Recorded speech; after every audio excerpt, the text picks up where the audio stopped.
Hey there, listeners. Kyle here, checking in from our little hiatus as Adam and I recharge on the vibrant shores of Australia. But fear not, we've got something special lined up for you to keep your podcast craving satisfied while we're off globetrotting. This week, we're throwing it back to one of our most bewildering and chuckle-worthy tales from our archive. Gunther's Millions, the unbelievable story and scam behind the world's richest dog.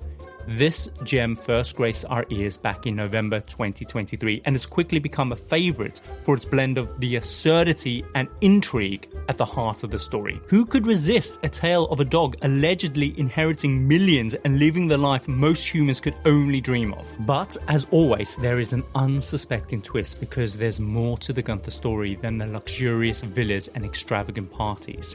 It's a saga that dives deep into the human psyche, exploring our obsession with wealth, fame, and let's face it, a good old scam. It's the kind of story that the Compendium does best. Strange, surprising, and utterly captivating. Also, we have some exciting news. We'll be back next week, kicking off with a brand new season of the Compendium. And I can drop an exclusive hint for our debut episode, and that is, he did it. He definitely did it. And trust me, you won't want to miss this one. So dive back into the opulent world of Gunther's Millions with us, and let's gear up for another season of mind-bending mysteries and incredible tales. Thanks for sticking with us, and as always, stay curious.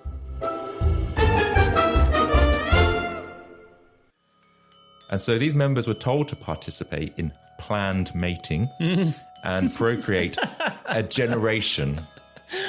Oh my god, why are they calling it planned mating? Planned mating, I'm putting that in quotation Just marks. call it date night. I'm going to start referring it to that from now on. What? Adam, it's Wednesday night, it's planned mating. Gross.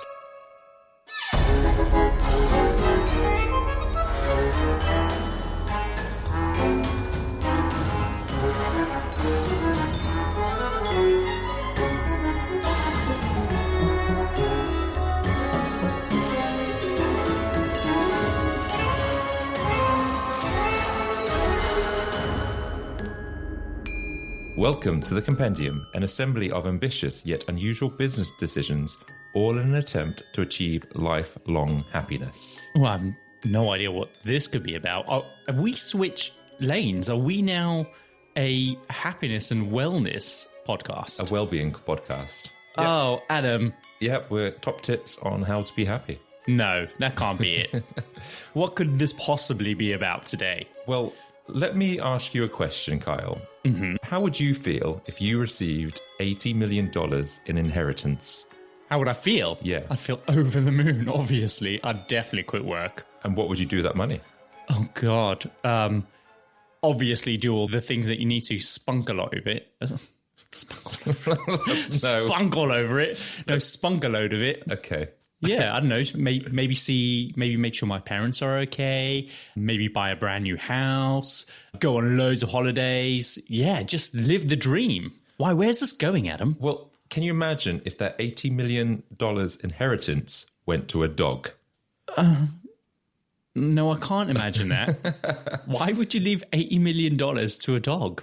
Well, in today's Compendium, we are going to be diving into the story of Gunther's Millions, a German shepherd dog that was left an 80 million fortune from a German Countess, who clearly loved this dog very much.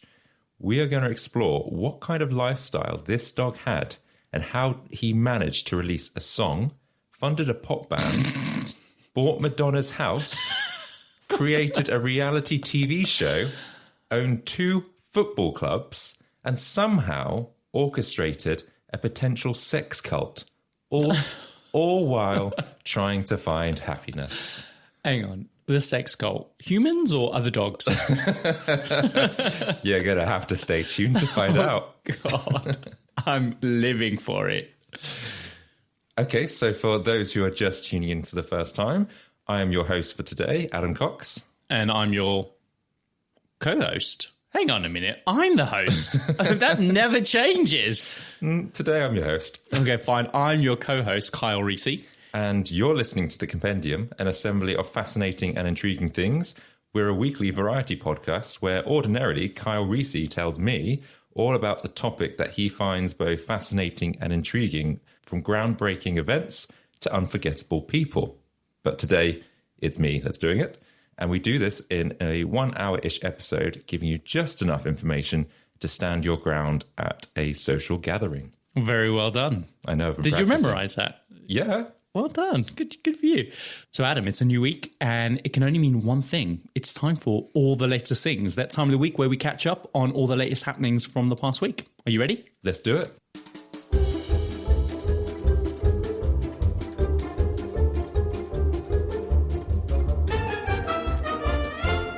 So, what have you got for me? Okay, so for my latest things this week, again, I'm going to start with a question. You know when you go through airport security? Yeah. When you're traveling by plane and you arrive back in the airport, you've collected your luggage, and then you have to go through an area where you have to declare your goods? Yeah, customs. Customs, yeah. And what do you think you normally have to declare when you go through customs? Well, maybe cigarettes. Not that we do that. If you bought any precious metals like gold or anything like that, I don't know. A sword, a knife, I don't know. Well, you also have to declare if you bring back any poo. Hang on, what kind of poo? Well, your own poo. What? I don't think you have to declare that. But if you bring back animal poo, that's maybe not native to the country, you have to declare that. Oh, I guess that kind of makes sense, really, because if you bring back fruit or veg or anything like that, you need to declare it, right? Yes. Just in case there's any, I don't know, foreign insects or anything like that on it. So poo kind of makes sense. Yeah, this happened in America. It's always America, where a box of giraffe poo was seized at an airport after a woman wanted to use it to make a necklace. She had apparently declared it, in fairness to her, and she went about all the right procedures to do it. But apparently, because there was a risk of contamination and bringing in disease into the country, she wasn't allowed to keep her poo. Oh, no. God damn it. I know, but she said that she managed to bring back some moose poo and it was absolutely fine.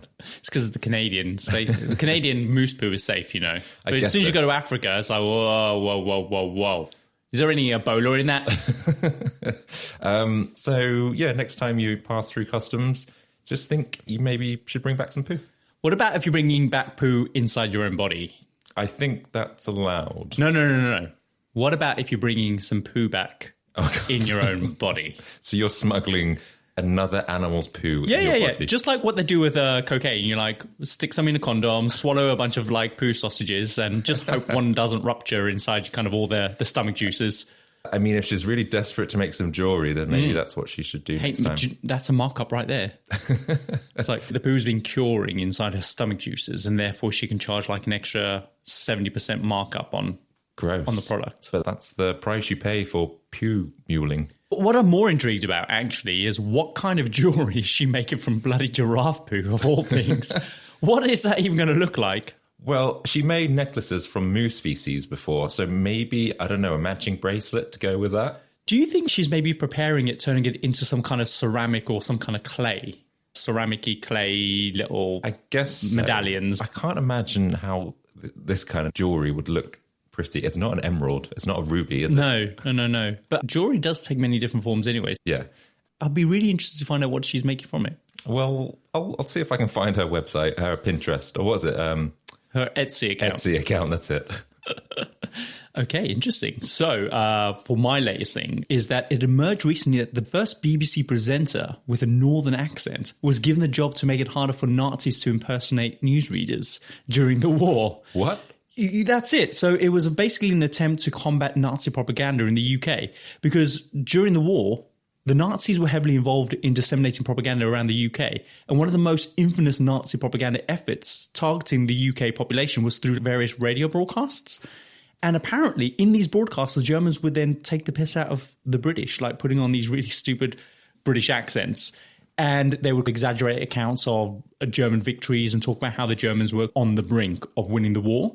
So during the war, the BBC brought in Wilfred Pickles, which is a brilliant name for a Yorkshireman, and he presented with a really strong Yorkshire accent, and the aim was to make it really challenging for the Nazis to emulate or kind of impersonate his accent.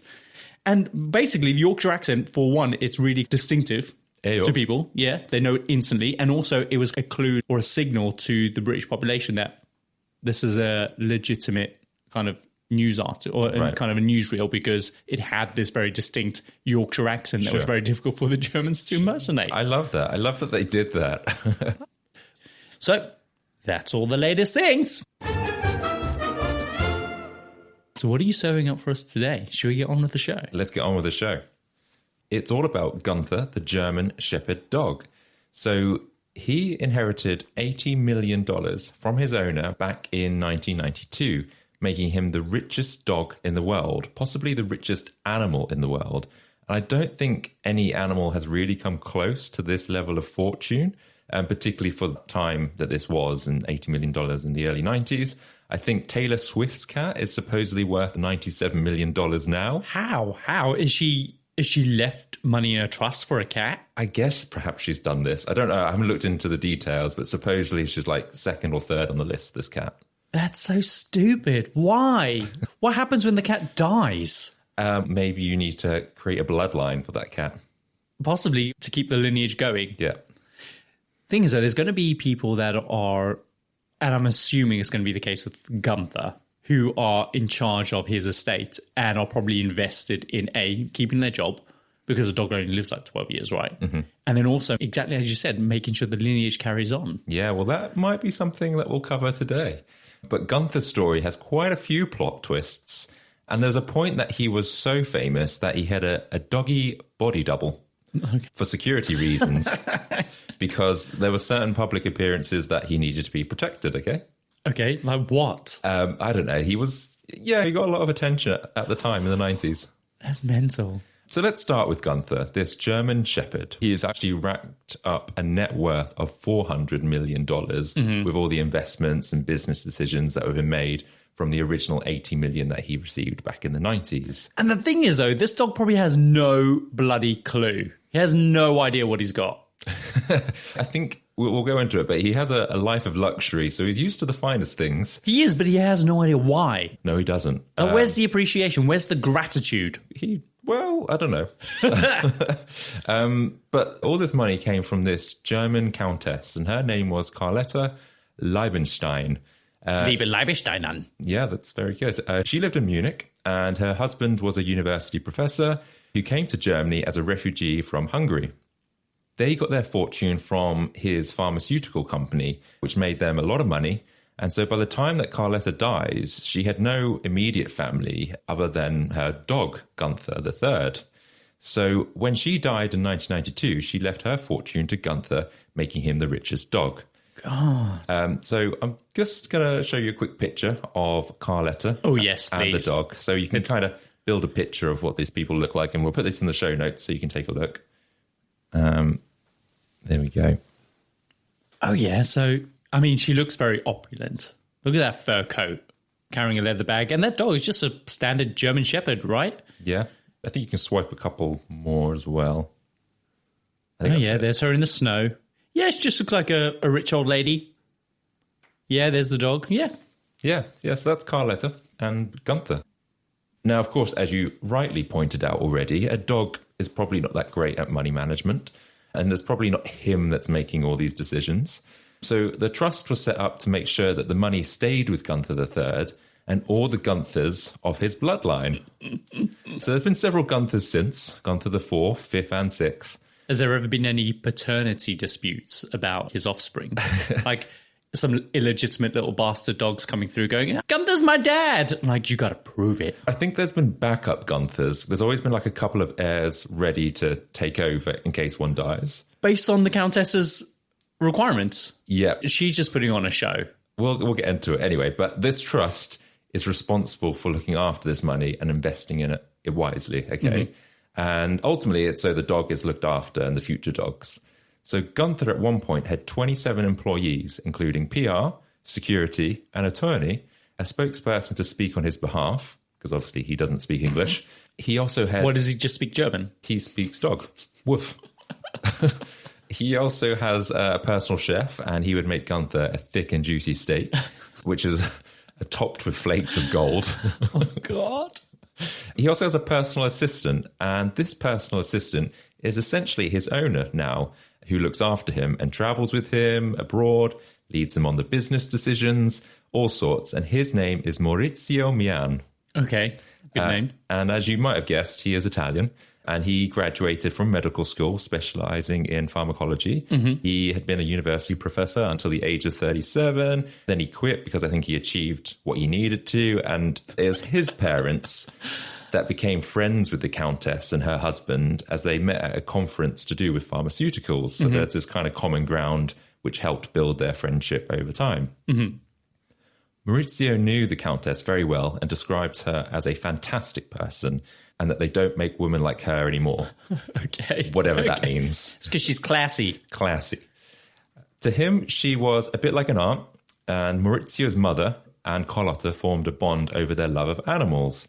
And the Countess's life wasn't a happy one because she lost her son, Gunther, to depression, and he sadly committed suicide at 26. That's sad, but I see what's happening here. So Maurizio knew the son, Gunther, and they were really good friends. And so Gunther, the son's death, hits everyone really hard. And so Carlotta invests the love that she had for her son into her dog, Gunther, who she names after her son. But her life is not the same again. And Maurizio says that while she had all this money, it didn't buy her happiness. And so she later becomes sick and at the point where she has no direct relatives to pass this fortune on to. Initially, Maurizio's mother is put in charge of the trust. But as she got older and her health deteriorated, she asked Maurizio, her son, to take over the trust and look after the dog. And that basically opened up lots of opportunities for Maurizio. And he essentially could now do whatever he wanted within reason with that money. Right. So he goes on holidays and has trips with the dog and makes all these business decisions on Gunther's behalf. Soon Gunther, through Maurizio and his team, start to own multiple properties and businesses across 2 continents, and the trust grows and grows. Hence why the offspring, Gunther, is said to be worth up to 400 million. Some of this is clearly led by Maurizio, and he wants certain property or wants to buy a boat, but the trust is making enough money that this is possible for him to have these things. Plus, Maurizio is guided by what Carlotta leaves in the will. How the money is to be used is inspired by her son. So her son loved to travel, loved music, and she wanted those investments to honor her son. I see. And this all just seems really fishy. Like, he has obviously commandeered all this wealth, and he's playing within the rules that are set by the will. And, like, he doesn't give a shit about this dog. He just cares about the money, and this is the way of him being able to capitalize on that wealth for himself. 100%. Well, that's an interesting theory, and that's what I think a lot of people thought, because some of the decisions that Maurizio makes, I guess he's just aligned them to what was said in the will, but there is perhaps a self-interest there. That 100%, because it's a bloody dog, for God's sake. And it's not even just one dog. There's like several dogs. There's offspring and all sorts. Yeah, but, you know, I think now's a good time to talk about some of the things that Maurizio did with that money. Do it. Okay, so one of the first things he did, because Gunther the son liked music... Oh, God's sake. ...was he released a song. Do we want to hear this? We do want to hear it, and I'll tell you a little bit about it first. So the song was called Wild Dog by the Gunther Group. Okay. And the music video features random shots of the group performing, dogs running wild, and people tearing down a fence. Oh, God. Mian likens the music to the Beatles, Bob Dylan, and John Lennon. Do not liken dog music to some of the greats. Just don't do it. Just have that in mind. Okay. As we listen to just a little bit of it. Go on. I'm in suspense. Do it.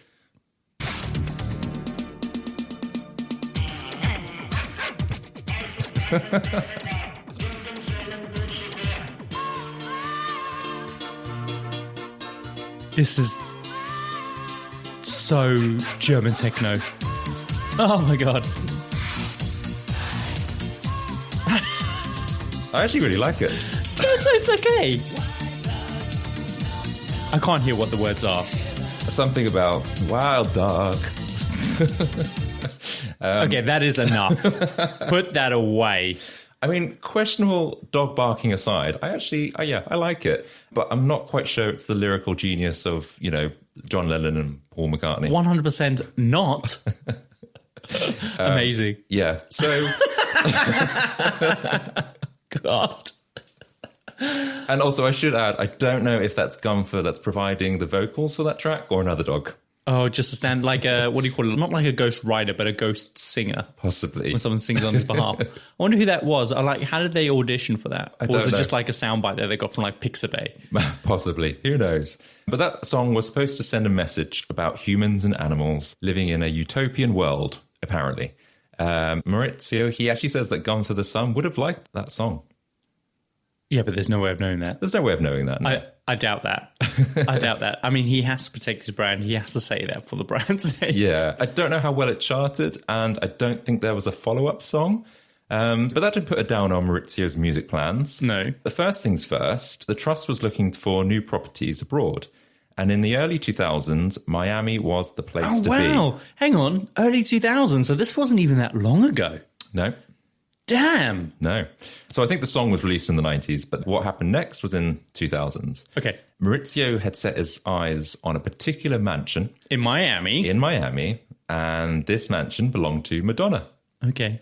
Is she still living there? Well, it was up for sale, and Gunther buys it for $7.5 million in cash. Wow. In fact, there's a check that is to Madonna that is signed Gunther with his paw print. That's amazing. So this place is a 51,000 square foot plot with 100 feet of water around it.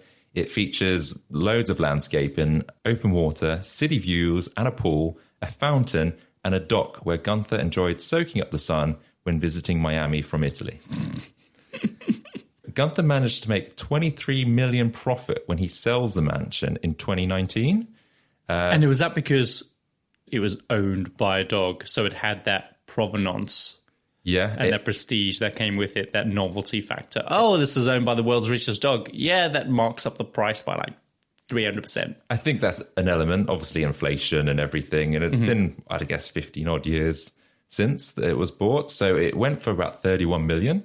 And even Madonna commented when it was sold again. She posted a photo of her looking slightly deflated with the caption, "When you find out a dog is selling your old house for 3 times the amount you sold it for." Outstanding. It's a good investment, I think. And Maurizio says that it's one of the highlights of his life, buying that house and selling it, I think. So, yeah, a good memory. Hang on. Whose life? Maurizio's. Okay. Again, there's my point. Case in point. Gunther's like, "Where's my damn steak?" And Maurizio's like, "God damn it, Gunther, keep quiet. I got to sell this house. I don't care. I'm the world's richest dog. Where's my damn steak? Where's my chew toy? Where are my balls?"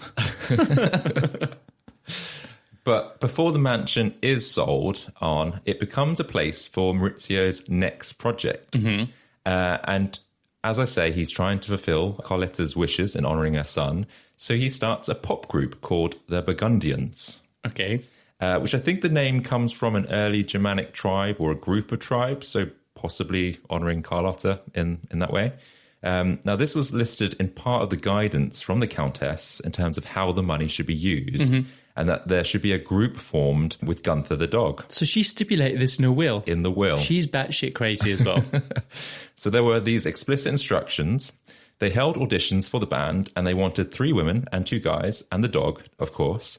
It's like a Steps S-Clubs kind of vibe, if you got that idea. Horrendous. Yeah. Well, they were good for their time. But one of the guys ended up working with Gunther and the Trust for years afterwards and becomes a bit of a spokesperson. And one of the women would actually marry Maurizio, but they did later divorce. Like pop groups of the 90s and noughties, their look was important. They were young, and the idea was to have dance routines and that sort of clean image. And this was a huge opportunity for them because they had all this investment behind them. They got to live in this incredible mansion in Miami, be treated to, really nice food, trips abroad. And all they had to do was follow these rules, work hard, and ensure that it was all centered around the dog. Sure. Singing and dancing coaches would visit the mansion to help them choreograph routines. However, it becomes quickly apparent that the group of people that they've got aren't necessarily the best singers nor the best dancers. They're purely there for their looks.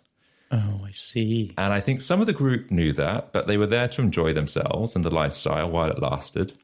There's a bit of a revolving door with the group. Some would come and go, but there's always had to be 5 members. And there were these clear casting instructions on how they had to look. Here are just some of the requirements. Go. The Gunther boys are young, good-looking, vigorous, well-built, and finely balanced. The two boys... Hang on.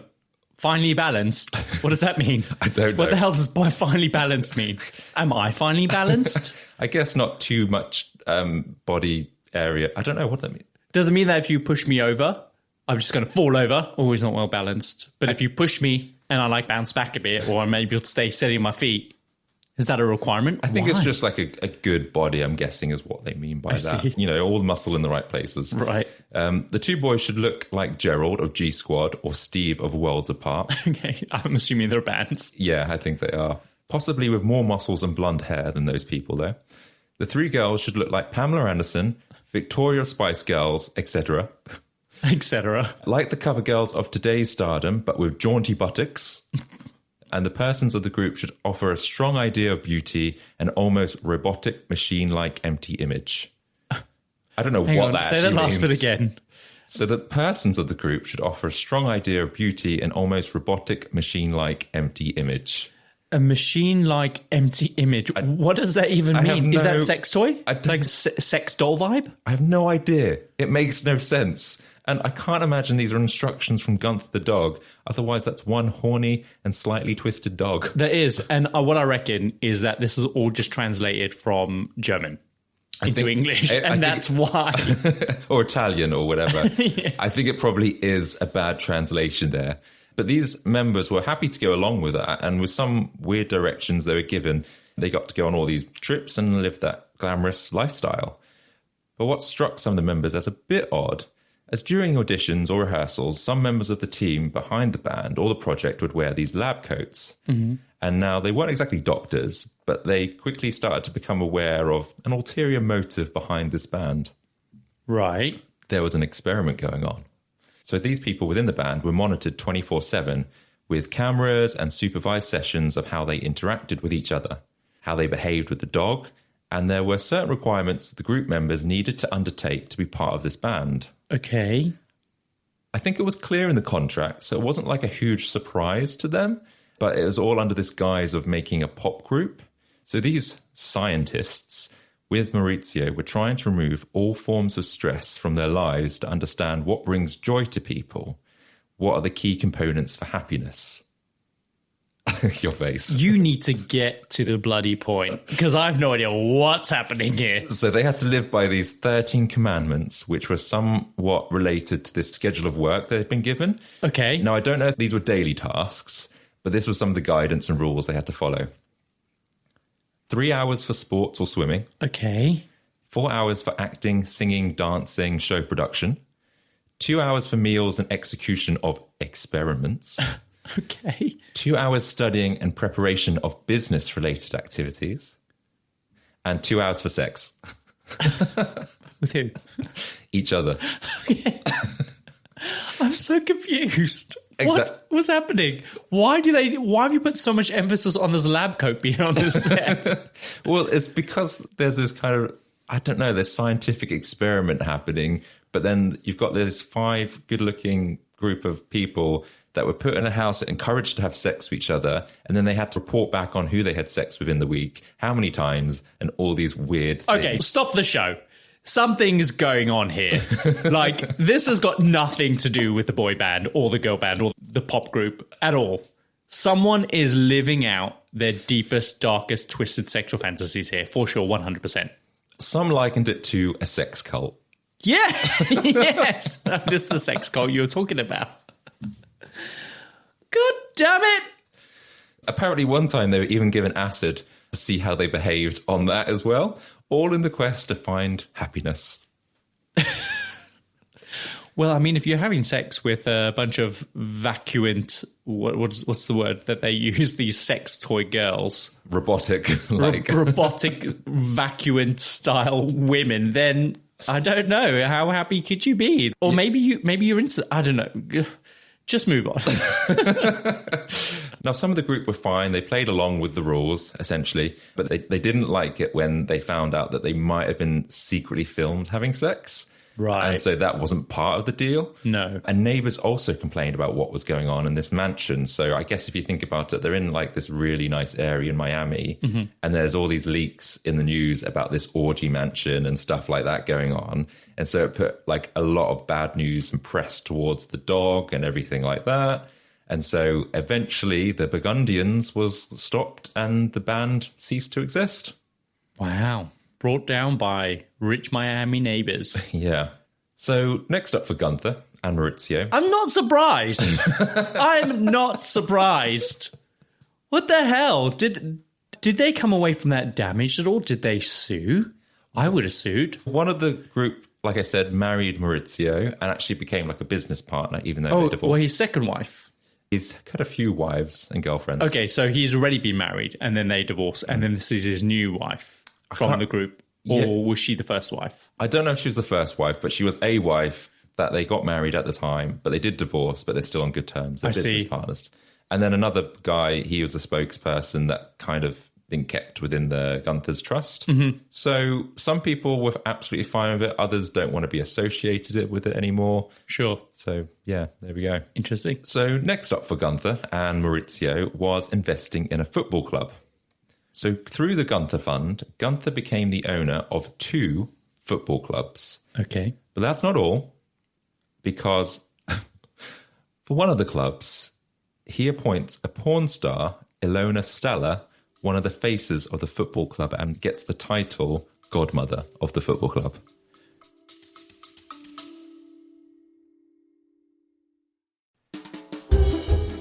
Hey, it's Kyle here. I've got a quick favour to ask you. If you enjoy listening to the Compendium podcast, there is one simple way that you can help show your support. Just hit that follow button in the app that you're listening to us through right now. This year, we're putting everything into making the Compendium better for you. And the only thing we'll ever ask you to do is to hit that follow button or leave us a review. It really helps our show more than we can probably articulate, and is the one thing that you can do to help us spend even more time with you guys. We really appreciate it. Now, let's get back to the show.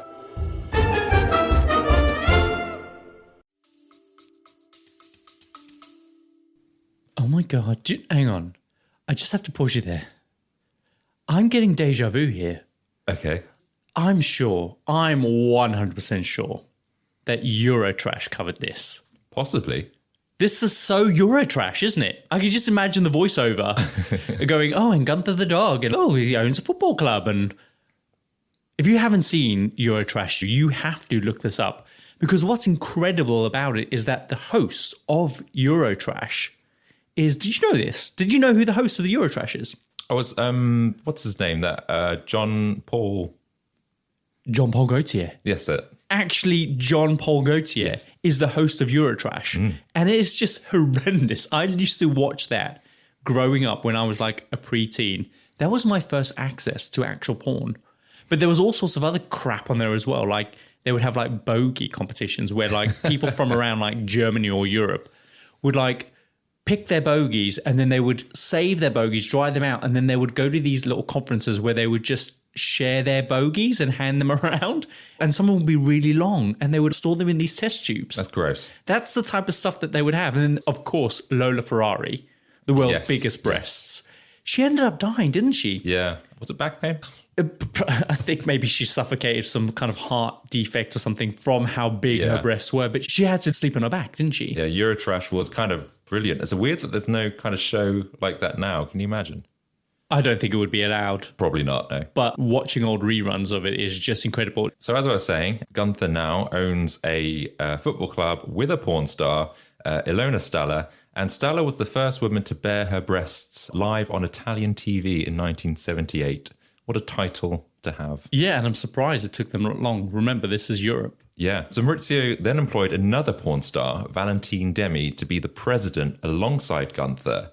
And I'll be honest, I'm not quite sure I get the connection, aside from publicity and notoriety, that this would bring. It gets headlines, right? But surely they're not doing anything that meaningful. No, they're probably just figureheads or ambassadors or something like that to draw in the crowds, right? Yeah, I think that's it. I think they're not necessarily Premier League clubs. I don't think they were. Maybe one of them was and one of them wasn't. But Valentine Demi did describe that some of her duties, that she was responsible for raising morale with the male football team, no pun intended. But she does say there was no minimal or administrative duties. Rightio. It's quite an easy job, I sound Yeah, like. just show up, get your breasts out, pat the dog. So, yeah, this gained a huge amount of interest in the news. You have the dog being left with this fortune, buying Madonna's house, releasing a record, creating a pop group, buying a football club, and then owning it with porn stars. Gunther was like consistently in the news with all these different ambitions and goals that were going on. This poor dog being exploited. But yeah, and I think it's at this point you have to question, was this really part of the Countess's plan? Is this what she wanted for Gunther? I'm gonna say no. This is not really. This Maurizio guy is definitely milking this. Yeah. He's playing by the rules, but he's still milking it. Is he abusing his position, maybe, slightly? Using that money in his kind of interests? How much is he getting paid? Does he, because he's acting like the manager or the beneficiary of the will or whatever you want to call it, the head of the foundation. Yeah. So he's obviously getting paid. He's taking a salary from the trust. I don't know how much, but... Let's say it's 10%, right? So Gunther originally was worth 80 million. He grew this wealth, obviously, I'm assuming years later, to 400 million.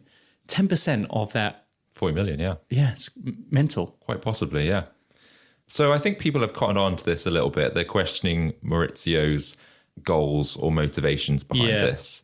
And so they dig a little deeper into his history. And how he came to look after the dog in the first place. What was his or his family's background? Why were they looking after the dog's money? And what was discovered is Maurizio and his family had been playing within the lines of what was legal and sort of bending the truth a little bit. Bending the truth in regards to what? Well, as we know, Maurizio's mother was involved with pharmaceuticals. Yes. Along with the Countess and her husband. But what was kept a secret for quite a considerable amount of time was his mother was the president of a pharmaceutical company founded by Maurizio's great-grandfather, which co-developed a drug called Fosamax, otherwise known as an allodranic acid. And this was widely used to reverse bone loss, albeit has now been taken off the market because of some side effects. Okay. But this made the business very successful, and Maurizio's family had a lot of money from this drug. So much money that they needed to find the best way to retain and invest that money, like a lot of rich people would do. And what do a lot of rich people do? They want to avoid taxes. Yes. So the taxes in Italy were very high, and so a big chunk of their fortune they would have had to say goodbye to. And Maurizio's mother was thinking about the family's future generations. How do they save this money for them? See where this is going? I think so. Keep going. I think so. Maurizio's mother had been depositing the profits from the company into a bank within Liechtenstein. Okay. Now Liechtenstein is a bit of a tax haven. Yes. Liechtenstein levies... I think you're saying it wrong. Am I? I think it's Liechtenstein. Liechtenstein. I think so. Sorry, yeah, I'll say it right now. Liechtenstein levies no income taxes against any company that has a permanent home there, provided the company does not receive Liechtenstein source income. Okay, I'm not quite there yet, but keep going. I think the penny's going to drop in a second. So the income, even though the bank accounts in this country, the income is being generated, I think, from outside of that country. Yes. So I think that means it's playing within those rules, right? So tax evasion is against Italian law, and there's a big crackdown on tax evaders in the 80s. And so in order for the money to be kept, they put their money in someone else's name in Liechtenstein's bank account. So we're talking the Countess, right? Yes. I see. So all the money in this bank account was under Carlotta the Countess's name, but actually belonged to Maurizio's family. I see. Sneaky. See, I knew something was up. I knew it. I knew it. Yeah, the money was never hers in the first place. It always belonged to them. And then they needed a creative way of getting the money back to him. Mm-hmm. Oh, we'll leave it to the dog, and then I will be the beneficiary of that, or the trustee of that trust. I guess. Yeah, so it was kept with the Countess, but then when she became sick, they needed to find a way to get it back to them, hence why they set up this trust. So between Maurizio's mother and the Countess, they decided to place that money under the Countess's dog, Gunther, with the money then going to Maurizio's mother to look after it as part of the trust setup in Gunther the dog's name. And then this would eventually be passed on to Maurizio. Because I think, that was kind of the rules, or bending the rules with Italian law, because it's a trust, it's a pet. I'm with you. So basically, the big bloody hoax. It's a lie. This was all unraveled for the family, but because the money was put into that trust, no legal action was ever taken against Maurizio or his family. And Maurizio still wanted to honour the close relationship between the two families, the Countess and her son, Gunther. And so Maurizio still talks about having such a good friendship with him. And so the intention for how the money was spent was still intended to honour Gunther. But at the same time, it was totally up to Maurizio, however he spent it. So if he wanted a yacht, he can get a yacht. If he wanted to create a pop band, he can do that. What about if he wanted to euthanize Gunther? Was this all but Gunther had to be alive, right? Gunther had to be alive, and they still had to commit to having that bloodline of future dogs because they needed to protect the trust for the future, right? They can't get rid of Gunther. That's part of the plan. I wonder what happens if, let's say, Gunther died and there wasn't a bloodline. What happens to that money? I guess everything gets dissolved and then the taxes have to be paid. And I guess so. And this is why they have several backups for Gunther. So that can't happen, I guess. Yeah. Can't Gunther just create a new will and leave everything to Maurizio? I don't know. How would you sign off on that? Paul, like on the check. Yeah, that's true. So essentially, Gunther the dog is a bit of a promotional tool and a guise to not pay tax and build the family's empire for future generations, allowing Maurizio to pursue his personal projects. So that's the story of Gunther's millions. What? That's it? No. Okay. There's more. Let's do it. So Maurizio's attempt with the Burgundians didn't quite work out, but his determination to find happiness through a social experiment continued, this time in Italy. And so a reality TV show called I Magnifici Cinque, translated as The Magnificent Five. That's okay, bad, interesting. Probably pronunciation there. Yeah, it's not in your blood like it is with me, so Okay. I can forgive you for not being able to speak good Italian. All right.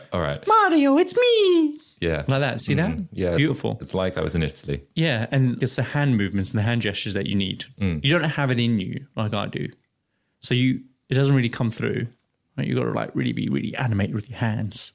Not that anyone can see this, but There's a lot of animation going on. yeah, it's because it's not in your blood. Okay, back to this TV show. It aired in 2017, and it featured, might sound a bit familiar, 5 good-looking individuals. And they were put into a house, so they weren't making a pop group this time round. I guess you can think of it like a bit like Big Brother or whatever, where this group was followed around doing whatever they were doing. But this time they had to wear necklaces which measured their progress against 5 goals in life. Okay. Which were very similar to these 13 commandments that they had to do in the pop group. Yeah.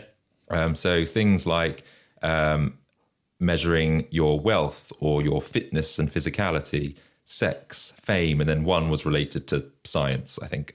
And so these values were listed on these individual necklaces, and these values would light up as they accomplished these achievements in their life. So who's deciding that? Obviously, it's not really linked to them, actually. It's scientists that are watching them and then scores them and go, yes, you can now go up to level 2 on whatever it is. And it's not in their life, it's while they're in this house, I'm assuming. Yeah, exactly that. And whilst these values are potentially important in human relationships and ambitions, they're pretty shallow in some ways, and it's not linked to anything wholesome, and it's all hedonistic, really. And so these members were told to participate in planned mating and procreate a generation. Oh my God, why are they calling it planned mating? Planned mating, I'm putting that in quotation Just marks. call it date night. But this is the weird thing. I'm going to start referring it to that from now on. What? Adam, it's Wednesday night, it's planned mating. Gross. That's not a good way to do it. So, yes, we've got this planned mating, and then also they're encouraged to procreate a generation of truly happy people, which was what they were getting at is they wanted to find the key to happiness. And if these 5 people were happy, then they could all have babies and then create almost this superhuman race of people that were just happy. That was the purpose of this experiment. If you mate while you're clan mating, while you're happy, and you conceive a child during this moment of happiness, the offspring will be happy. Yep. Regardless of anything else in its life. Yep. And therefore, you're ridding the world of depression and anything negative. So don't have sad sex. Don't do it. Bad babies will come out. Depressed little kids. Oh, God. So, yeah, why Maurizio is obsessed with finding happiness is kind of odd, really. He does reference Gunther, the son's depression, as a motivation, and perhaps combined with his pharmaceutical background, he does have a genuine desire to really try and crack depression and find this happiness, the key to it. Mm-hmm. And so that does sort of honour his friendship and everything with the Countess. Some, however, still criticise this experiment as weird. I mean, it is, and believe that trying to find these individuals that were truly happy to create this superior human race was just dumb. It's so dumb. Again, it's a bit like a weird cult. And this obsession really made people start to ask even more questions, because someone that is trying to find this happiness, perhaps they're not happy themselves. No. Someone completely obsessed with trying to crack this. So why? What was this truly about? Was he really doing this for Gunther the son? No, I reckon he's probably got some kind of drug lined up from this pharmaceutical company that can promise long life and happiness. Mm-hmm. How much you want to bet that's the case? Interesting theory. And Okay. there is a plot twist. Okay. It's not that. Okay. What if I told you that the German Countess is not real? What? She never existed. What do you mean? What? Okay, you need to get on with it because I am dying. What happened? I love this story. Okay, so in fact, news about the Countess being made up had been reported multiple times throughout the 90s and the noughties. And Maurizio even admits that Countess is not real. He says that she was an avatar and that, in fact, the photos of Carlotta was just one of his aunts. Really? And it's reported, but I guess it never gets enough traction in the media because the story is so, like, fantastical, if that's a word, that gets more attention than the actual truth. I see. But surely that can't be legal then, right? Everything that he's done by putting all this money into a trust in Liechtenstein, surely under this pretense that it's a trust from this countess, whose name was on the trust that was set up in Liechtenstein. Well, there are still some bits that are true, but the German Countess isn't true. And so they still set up this trust in Liechtenstein, and they still are playing within these parameters that is what's legal and not legal in Italy. So basically they have a big team of lawyers that help them skid across that boundary of what's allowed and what's not, basically. Yeah. In fact, there was a German woman, so that bit is true. She's just not a countess. There's probably millions of German women. Okay, so they knew a German woman. Okay. And so there is a documentary about this, and they say that they can't reveal the true identity of this person, allegedly. Why? I don't know. I guess because obviously it's Because there's something shady going on. probably. But they said that this German woman was good friends with Maurizio's mother, and therefore a good fit to take on this role of the countess. The sly, yeah. Yeah. And that's who they used to do the bank account and everything. So that bit was true. There was a German woman. She wasn't a countess, and she didn't own Gunther the dog. Okay, so that bit's true, but it's not true that she was a countess. Yeah. So if the countess is not real, what does that mean for Gunther the son? Oh, that's wrong. That's rude. So Maurizio admits that this was probably a way of him coping with his own demons and depression, and that perhaps Gunther was a projection of himself. Because Maurizio wanted to travel, he wanted to find happiness, he wanted to make music, hence all these projects that he did under sort of Gunther's name. Mm-hmm. And the fact that he made up the story of the Countess and Gunther the son, that the son commits suicide at the age of 26, is perhaps a bit of an insight into how Maurizio was feeling at that time in his life. And so whenever he talks about the son, it's thought that this is when he's going through a period of deep depression and stuff like that. He's projecting Okay, that so out. this is starting to make sense now. So he's the one that's looking for the happiness, hence these different experiences. So he's really tackling some demons. Yeah. It's not right, but I'm feeling a bit more sympathy towards him, but I shouldn't be. And that's because the storytelling that you're creating has made me feel sympathy for him, which is wrong. He's still done this big, massive fraud, which is illegal in Italy. Yes. Yeah, he's definitely, like I say, he's skirted around what's legal and what's not legal. I think he's got bipolar. And I think that... You think? And I think... This guy's batshit crazy. Yeah, I think you should have some sympathy for him. The way he's gone about some of these actions aren't right, but I don't know. I think he's meant well at times. As for the dog, well, there was a dog who was called Gunther, but he belonged to Maurizio's ex-girlfriend, who he was seeing at the time. And I don't think the dog was called Gunther III. I think it was probably just called Gunther. But again, they added this element. Of course, because otherwise you can't have a dog owned by the Countess who's just called Gunther. It has to be like Gunther III. Gunther Bartholomew Cicero MacDougall. MacDougall. The third. Yeah, it's a nice name. It is said that he did love this dog a lot. He would spend a lot of time with him. And so he decided that this dog would take on the face of the Gunther Trust. The dog became important to the plan for the trust fund, and Maurizio really felt like Gunther was his best friend. However, his wild plan almost didn't happen as the dog was really poorly at the time, suffering from osteoporosis and a fractured leg. Yeah, dogs suffer from less bone stuff, right? In the back legs. Yeah, so this was around 1984. So Gunther was really sick with this condition. And so Maurizio started treating the dog with these osteoporosis drugs, which I believe, and I don't know for sure, but I believe they were the same drugs his mother's company were making at the time. Rightio, okay. And Gunther's health improved, and this story became a huge success, helping to bring attention to the pharmaceutical company. And Maurizio was on TV with the dog, talking about how well it went. And this exposure really highlighted or helped to highlight other studies that the pharmaceutical company was doing, helped to sort of look into sort of depression. And so it was a bit of a publicity stunt. It kind of helped raise the profile of the company and the business. Yeah. But after Gunther's condition healed, Maurizio made the dog the centre of his aspirations. But in 1992, the story of Gunther's recovery had started to fade. So the story of the Countess was created to then get more attention back, essentially. Rightio. And that was inspired by the German woman friend who was sick and was helping with the tax evasions. And so this idea, ensuring the fortune could be passed down to Gunther and the future bloodlines of the dog, was created not only to help avoid tax, but as a way to bring media attention and publicise the philosophy of the foundation.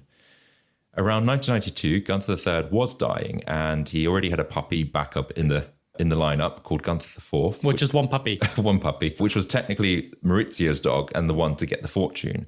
And so to continue the line of dogs, Maurizio set up a breeding facility that would give birth to Gunther V and Gunther VI. And there were plenty of backups, as I mentioned. But the rumours that the subsequent... Hang on, how do they choose who's going to be the next in line? Because normally it's based on, like, eldest son, right? I guess so, but then it might... how do they know? They have to keep an eye out for, like, the first one to pop out. But then it might be looking at the healthiest one as well. So maybe it's not always the oldest. It might be, like, the most prime-looking dog that they had. So do you think that if your parents were going through deciding their will and they based that on who was the fittest, healthiest offspring, which one of you four siblings do you think they would have chosen? Oh, me, totally. Kidding. Who would have been the one that they would have been like, yeah, we've got to get rid of this one. This one's the runt of the litter. No, I think we're all quite healthy. Really? You don't think it's Vicky? Anyway, there is a rumour that actually Maurizio had clones of Gunther created, but I don't know if that's just a rumour that Maurizio started to kind of create more attention and stuff like that. He sounds the sort. He does, doesn't he? He's got a record for it. In January 2020, though, Italian police rescued 50 dogs from the breeder after finding them malnourished, kept in really small and poor living conditions in Tuscany. And so all these dogs have been nursed back to health now, which is great, but the bloodline that they were producing wasn't really being looked after that well. Supposedly, Maurizio was not aware of the state of the place, and I think he does show regret for what was happening to these dogs, given that I think he does generally care about animals and Gunther and everything that was going on. Poor Gunther. And so Maurizio is now on a quest to buy an island where animals in need can roam free. Sex Island! I think it's more of maybe there's some planned mating for them. I don't know. Probably. And I don't believe for a second that he wants to buy the island for whatever, like a dog sanctuary. It's for the third experiment that he wants to. An island of happiness. Well, that's not what he says at this moment in time. But yeah, he's wanting to buy this island to create this sanctuary for animals to roam free and for like humans and animals to live in this kind of harmony, which is kind of what he's tried to get at with the Miami house and other things that he's done. But he's gone about it in a very, very weird way. And as I said, Maurizio says that he doesn't think he's done anything wrong except to avoid taxes through a technical device, is what he says. Technical device? Yeah. What does that mean? Well, I guess a loophole. Okay. Fair enough. Why don't you just say loophole? Okay. Not you. I'm not judging you. Oh, okay. I'm having a go at Maurizio. Just call it a loophole. Maybe it's a rich people thing. I don't know. Yeah, maybe. Technical device. And so I don't think he's found the island yet. So he's still searching. And Gunther the Sixth is still kicking about. I don't know if there's Gunther the Seventh lined up. But that is the story of Maurizio and the tale of Gunther's fortune. Wow. Big, massive hoax. And I'm not surprised he's not found the island yet. Can you imagine, like, what are you going to use the island for? So I've got, like, a bunch of dogs and a bunch of humans and, like, I'm batshit crazy. And, yeah, I'm just going to, like, do some planned mating with the dogs. And then, of course, people are going to be like, sorry, what was that last thing? Yeah, a bit of planned mating. And then we're going to, like, have a little kibitz over here and, like, a tea. Hang on, back up. Planned mating? What is that? Yeah, just a bit of casual sex with the dogs. And then we're going to have a swimming pool over here. And whoa. I'm not selling the island to you. And that's why he hasn't been able to find the island. Do you think he's trying to make a superhuman dog species? He's involved in pharmaceuticals. He's batshit crazy. Probably. So I've only skimmed the surface. If you want more information, then there is an excellent 4-part series of Gunther's Millions on Netflix. What? Yeah. On Netflix? On Netflix. And yeah, we'll leave some more information in the show notes if you're interested in finding out a little bit more. Wow. What a brilliant story. And do you know what? I knew from the start it was a hoax. It must have been because, I was captivated by it initially, but overall, these things don't really turn out. Like when there's such a fantastical story like this, it's never what you think. Do you know what I mean? So, exactly. So while it was amazing to find out that it was a big, massive hoax, I'm also not surprised in hindsight and also a little bit angry that you duped me into believing that possibly this could have been real. Well, everything I said happened in those sequence of events. I guess so. It was really good. I loved it. Yeah, I absolutely loved researching this one. It's just, I think everyone knows that, okay, the dog can't be looking after the money and they know there's a bit more to it. It's just how much extra there is in this story, which is just, it's weird. Brilliant. So we come to the end of another episode of The Compendium, an assembly of fascinating and intriguing things. If you found today's episode both fascinating and intriguing, then please subscribe and leave us a review. And don't just stop there, schedule your episodes to download automatically. Doing this not only ensures you're always in the loop, but also boosts our visibility, helping us to serve you even more captivating tales straight to your ears. You can also follow us on Instagram at The Compendium Podcast or visit our home on the web at thecompendiumpodcast.com. We release new episodes every Tuesday, and so until then, remember, behind the facade of fortune and fantasy lies the very human search for happiness, connection. Maybe we all need a fluffy 4-legged friend. Oh, Adam. That was really good. Until next week, bye. See you later.